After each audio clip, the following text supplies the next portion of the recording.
Hey, it's Mazzy. Welcome back to the channel. Here's some news on a new Audiophile series. You may have heard of it already. My friend Arnaldo, Fidelio's Frequency, posted a video of it yesterday. He was at the event in New York with Chad Cassim, Michael Fremer, and folks from Rhino. And it is a collaboration between Analog Productions and Chad Cassim and Rhino.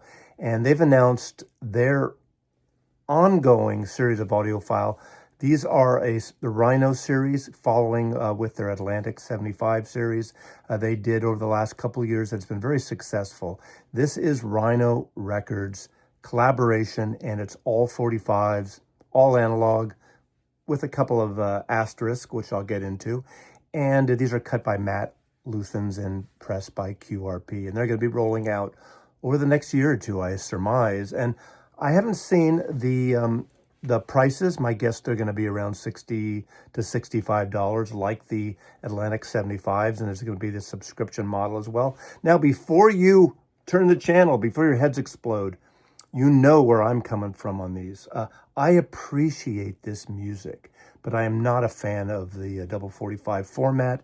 And it's not because of old man laziness of getting up and flipping the record. It's because of the flow, the consistency. And over the last year and a half, I've been shedding my double 45s with a few exceptions.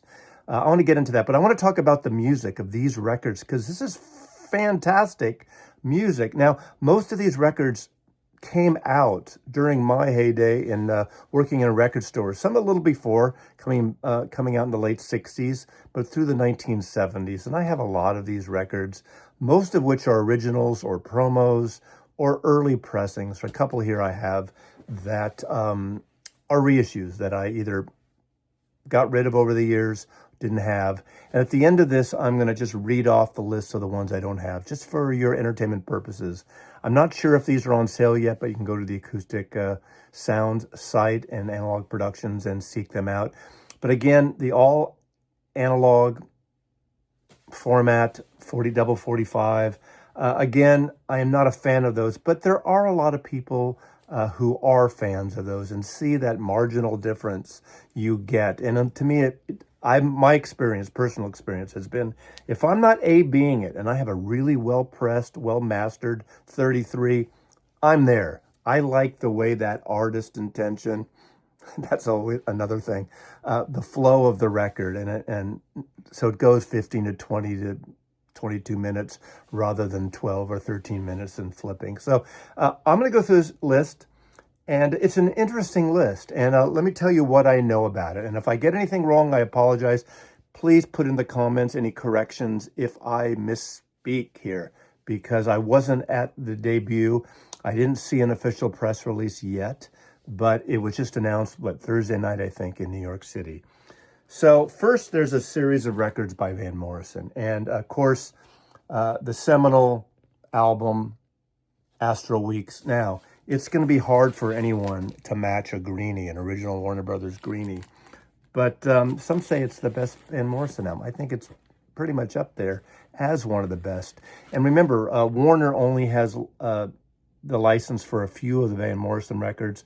The rest are elsewhere. So the one I would love, St. Dominic's Preview, is not included in this. And as I understand, I'm not sure which two or which, if it's all three, these are the Van Morrison records. Of course, there's Moondance, there's Astral Weeks, and there's his band and street choir. I quite like these. I believe, did Rhino Hi-Fi do this one? So some overlap. Now, before people say, we already have those, well, you don't speak for everyone. I don't have all these either. So I think it's always good for options to be out there. And even though I'm not a fan of double 45s, there are people that do. So even though it's not for me specifically, I think it's great that we're in the world, that they're trying to replicate the great sounding and maybe even push the sound better than the originals, because now you can go more, or they seem to go more for what is on the tape rather than just replicating an original. My understanding is, I don't know if all three of these or just two of these will be from digital files, because some of these Van Morrison tapes are not around anymore or in bad shape. So I know Acoustic Sound Analog Productions does include that. we'll include that in the site for the ones that are all analog, and the ones that are not, they're digital. And I think these are the digital ones, at least 2 out of 3 of these. Now, of course, this is that period of Van Morrison. Some people like the them period, the garage rock, bluesy, soulful thing of that. But I quite like the poetic, introspective Van Morrison that gets on the jazzy, folky side of music. And these are really brilliant albums. I am a big fan of that period of Van Morrison, most of the Warner Brothers stuff. Now, the debut America, remember when Horse with No Name came out? Some people thought it was Neil Young. So this is, 1971, 1972, and this is a beautiful copy. This is a really good sounding record, too. I think this is their best record. After this, and then George Martin comes in and produces subsequent records, I still think this is the best record, and it's an enjoyable listen. So I think this is a good idea. Again, double 45 thing is subjective if you like that, but probably a good choice, and obviously a major hit for Warner Brothers Records. Remember, Rhino covers Warner Music, which is Warner, Elektra, Asylum, Sire Records, that whole group of artists that Rhino puts out. Again, Rhino is the catalog division of Warner Music. Now, this is an interesting choice. This is one of my all-time favorite records. This is Grievous Angel, my original copy from 1974 of this wonderful, perfect album. Came out very soon after we lost Graham Parsons, and of course, with Emmylou Harris on it. Now, interesting enough about this, Rhino High Fidelity put out an excellent version of this, and it's still available, and it's not selling as well, apparently, as some of the other titles. This and the Emmylou Harris they did, you should be buying these, and you can get a great 33 all analog right now, cut by Kevin Gray. So going double 45, it's interesting they're doing this since people, haven't even bought the Rhino High Fidelity. Now, some of the subscription people will be stuck in the loop in the world and have to get it, but maybe that's a good thing because it's a fucking fantastic record. So Graham Parsons' Grievous Angel from 1974. Then you got Gordon Lightfoot's Sundown. I'm surprised they didn't do Read My Mind, but this is a massive song too. And what I love about this is that Jim Gordon drumming. I know a tragic figure in the long run, but one of the great studio and live drummers in the 1970s, really pushes it. And as simple as it sounds, his drumming on Sundown, that kind of vibe thing, it's tight in the pocket, in the groove. Fantastic record. Apparently this guitar was just sold at auction, but the Canadian, a consortium of Canadian collectors, buyers bought it to keep it in Canada for the people to see, so some collector doesn't have it stuck in his home. This is an excellent record. Again, those who say you can buy these records cheap, they're still available, sure. But again, there is that market, I'm not it, but that 45 market that likes to have what they perceive as the best sounding version. Maybe. I'm not going to argue that. I'm not going to litigate the argument between the two. To me, it's not a sonic argument. To me, it's a flow of music argument. But still, it's about the music, as I say. Music, stupid, but this is a great record. So again, these are good choices, and I don't know if this is a combination of Chad Kassem and Rhino picking these. I wasn't at that event, so I don't know. Now this is an unusual one, not unusual record so much as this is an out-of-the-pocket choice. I think it did okay. There was a mild hit on it. This is Black Rose, John David Souther, and this is my original promo copy, so it's going to be hard to beat this. Of course, the double 45 may, whatever happens there. And this is produced by Peter Asher, of course, who worked producing Linda Ronstadt and James Taylor records and was the first A&R person for Apple Records. This is a really good, all the people through Eagles and that whole group of people are on this record. The usual LA suspects of the 1970s. I quite like this record. It's a well-recorded record, so this is an interesting choice, and I think could be one that will surprise people. People especially who are into that mid-70s California sound of the Eagles and Jackson Browne and Linda Ronstadt. And he had the golden voice there and wrote some things with all those artists. Two things that are fucking fantastic, I think. And again, this band needs more love. So I love that they're being profiled here, included here in this series, and that's Little Feat. I always push this band. One of the greatest American rock bands. They got that southern swampy sound, even though they're from Los Angeles. Lowell George, of course, Bill Payne. This is Paul Bourret. What a great, great record. The first album, Cooder plays slide on because at some point, Lowell George, I think, broke his wrist or something, and he's a great slide guitar player in his own right. But this is the second and third album, I believe. Rhino's been doing some great expanded series of these already, but it's kind of cool that they chose these because some people don't seem to grab hold of the love of this band. And I will say, a record that they should do, of course, I just think Rhino Hi-Fi should do it, even if it's a double album, not as a 45, is the greatest live rock record ever. No argument, please. And that's Waiting for Columbus. But this one, this is Sailin' Shoes, and this has a version of one of the best kind of crossover country rock songs Lowell George wrote called Willin'. Linda Ronstadt recorded a lot of I think the Byrds even recorded it. A lot of people recorded that great song. If you give me weed, whites, and wine, and show me a sign, I'll be willing to keep on moving. They do that in their debut record, and they do it again on this record. And of course, the songs on here, you got Easy to Slip, Triple Face Boogie, Sailin' Shoes. Incredible record, and a good choice, Chad, whoever chose it. And of course, Dixie Chicken, another fucking great record with Roll 'em Up Easy, On Your Dreams, Kiss Off, Walking All Night, Fat Man in the Bathtub, one of the greatest songs that Lowell George ever wrote. This is a 1973 issue with these great cover art illustrations by Neon Parks. Great, great record. So, the music here is great music. You decide if you want the double 45. Poetry there. Is that kind of poetic? Now, next, get your shot glasses ready because Maslow is going to talk about Cooder. Yeah, Chad, Rhino. Yeah, Rhino. They need to do the Rhino high fidelity of these, or at the very least the reserve. I wish they would do the fidelities, but there is a different market, as you know, for 33s and 45s. So there's no reason just because Acoustic Sounds Analog Productions is doing these on 45s that Rhino Hi-Fi can do Cooder records. These are my originals, 1973, 4, I guess, 4 or 5. This one, kind of a Tex-Mex thing. It's so good. Paradise and Lunch. You got Tamp 'em Up Solid. I'm Fool for a Cigarette.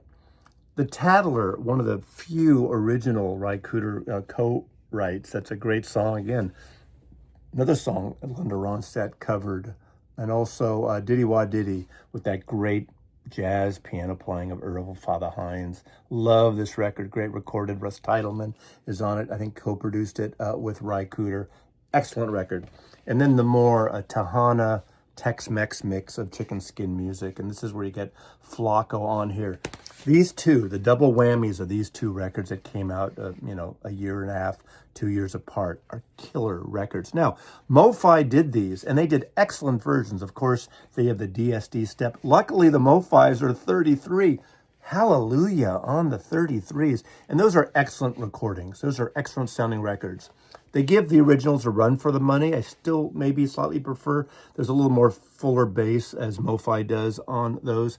Excellent records. And they also did Boomer's Story as a 33, which is to me a one that would be great in this series. I'm not sure if the normal audience who subscribes to these records for the sake of the whole audiophile subscription would love Boomer's Story like us, who likes these kind of country blues and early folk stuff, the Woody Guthries, that type of music. I'm not sure, because when I talk about the music stupid stuff, there is a segment of people that want the audiophile first and the music seemingly is secondary. They won't admit it. You won't admit it, but there are some of you that have a nice setup and that they want their stereo sounding good. I have no issue with that, but at least you're getting good music in this case. And these are two friggin' great records. Out of the Box Choice, which is also a fantastic record, And I believe this is my promo too. This is a promo of Paris, Texas. Of course, that Wim Wenders movie with Harry Dean Stanton and Stasa Kinski, kind of a cerebral road picture in a way. I love the music. I love the vibe of this record. This is so good. All the Cooder soundtracks are incredible. And this is one that I think is an interesting choice for acoustic sounds in Rhino to make. So good choice here. Out of the box choice of the Cooder stuff. I would have thought they would pick a Boomer Story first, but no, they picked that. And interesting. I applaud them for that. Now, the Ramones. This is like, what, a 30-minute, I think it's like a 35-minute tops. Not a very long record, short songs. This is a reissue because for some reason my original got destroyed. I do have promos of the second and third and fourth, I think, but not my original. I had to pick this up. So this is a Rhino from the last decade or so. But doing this is interesting, but I can't quite picture this over 4 sides, right? But it's a great record, and it's a well-recorded record, too. So this was on Sire Records, so there's a lot of them to deep dive into if they expand on this. And I don't know the rollout date and the whole ordering thing yet. I haven't seen that yet. Next, we have the Meters. Talk about New Orleans funky soul music. What a great series of records. This is my original promo copy. This is Rejuvenation. This is a funky, kick-ass, soulful strut of a record. I love the Meters. Jackpot just did some reissues of some Meter stuff. Did a great series. And Rhino Reserve just did this one. This is a killer record. This is Fire in the Bayou. I love this soulful funkiness. So it's going to be hard to beat this. In fact, I'm not going to go into a 45 thing because this is such a fabulous version of it. And this was cut by Chris Bellman. I mean, you could talk about the battle of the mastering engineers. Matt Luthens is great. Chris Bellman is great. Kevin Gray is great. If it's good music and they're faithful to those tapes, I think all of them do excellent work. But this is killer music. So it's a good choice. Again, I just, when I'm getting in that groove and moving around, I just don't want to flip it. Again, not laziness, but flow. Another out-of-the-box choice, which was a massive record, and I love this record. And I think this is going to surprise some people because this is a cool-ass record. This is Casey and the Sunshine Band. And, of course, Boogie Shoes, Let It Go, I Get Lifted, What Makes You Happy, Get Down Tonight. Get Down Tonight's the one. Overplayed disco dance number, but a fucking great disco soul record. I love this record. And again, it's surprising that they chose this one because it's so out of the box. I didn't know they had the rights to this either. So Casey and the Band, good choice there. For my closing segment here, I'm just going to read off some of the other titles that I do not have in my collection. And it's up for you to decide if these interest you. But we start off with 2 Genesis albums. Now, those of you who watch my channel know I'm not a fan of the Phil Collins period of Genesis, but we know how huge they were, bigger than the original. And this is Wind and Wuthering and Duke. So those are becoming double 45s. Then there's George Benson Breezin'. I had that record, probably a promo copy from when it came out in the 70s. Massive big breakout after his earlier stuff on CTI and before as a jazz. And this is where he really sings more and became a massive hit with Breezin'. So that will be one. That's a big popular record. Then we got a series of 4 Jethro Tull records. I have none of this period of Jethro Tull. We got War Child, Minstrel in the Gallery, Songs from the Wood. Isn't that with Bungle in the Jungle? Am I wrong about that? And Heavy Horses.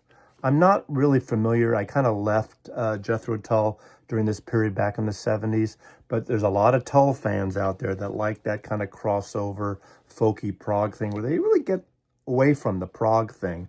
But they're popular records just the same. Then we get into Ronnie Montrose. a huge album of the day, a pretty big album, a Bay Area album that I think I owned at one point. It's not for me now. Good rock and roll record, though. That'll be a double 45. And then we get into a pair of Seals and Croft records. And, of course, here they are right here. I did have the first one with Summer Breeze.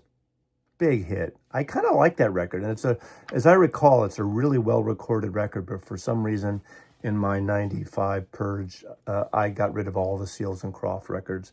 But they were a great duo, and so that's something. And now, there are 2 Tony Joe White records. These actually excite me, and again, I probably won't get them because they're double 45s, but I'm a massive fan. I have about 6 or 7 Tony Joe White records. This is one that's not included in this series. This is a 33. He might have done a 45 as well. This is a QRP Analog Productions version of Black and White by Tony Joe White. If you want a Tony Joe White record, this is the one and the version to get. This is an incredible record. I don't know if this is part of the catalog anymore. I know he's done it before. Maybe that's why he's not doing it.